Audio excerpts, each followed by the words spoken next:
Past is fast, it never come again. অতীত হলো অতীতই, এটা কখনো ফিরে আসে না। The present is the best gift that we have. বর্তমান হলো সবচেয়ে বড় উপহার যা আমরা আছি। Because you don't know, we don't know. কারণ তুমিও জানো না, আমরাও জানি না, আমরাও জানি না হোয়াটস গোয়িং অন টুমরো, আগামীকাল কি ঘটতে যাচ্ছে।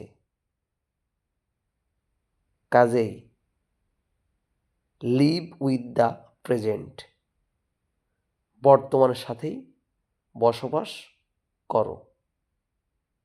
এটা দ্বারা, এই লাইনগুলো দ্বারা, এই বাক্যগুলো দ্বারা এটাই প্রতীয়মান হয় বা এর যে সার সংক্ষেপ, এটাই দাঁড় করায় আমাদের সামনে এই সত্যকে উন্মোচিত করে, এই সত্যকে আমাদের সামনে আবির্ভূত করে, এই সত্যকে আমাদের সামনে স্পষ্ট করে যে অতীত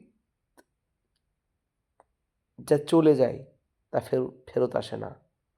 বর্তমান আমাদের সবচেয়ে বড় উপহার, যে অবস্থাতে আমরা আছি।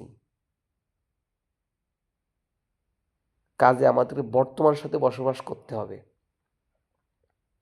আর এজন্য আমাদেরকে অতীতকে ভুলে সেখান থেকে তার সার অংশটুকু নিয়ে, সেখান থেকে শিক্ষা নিয়ে বর্তমানে সেটাকে প্রয়োগ করে ভবিষ্যৎকে প্রজন্মকে গড়তে হবে।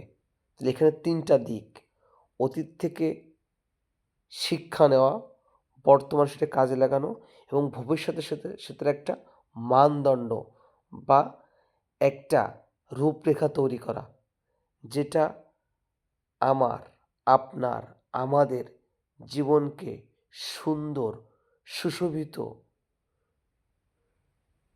সৌন্দর্যমণ্ডিত, অর্থপূর্ণ, অর্থবহ করে তুলতে সাহায্য করতে পারে, বা অর্থবহ তোলার ক্ষেত্রে একটা বহুল ব্যবহৃত সিঁড়ি হিসেবে ব্যবহার হতে পারে।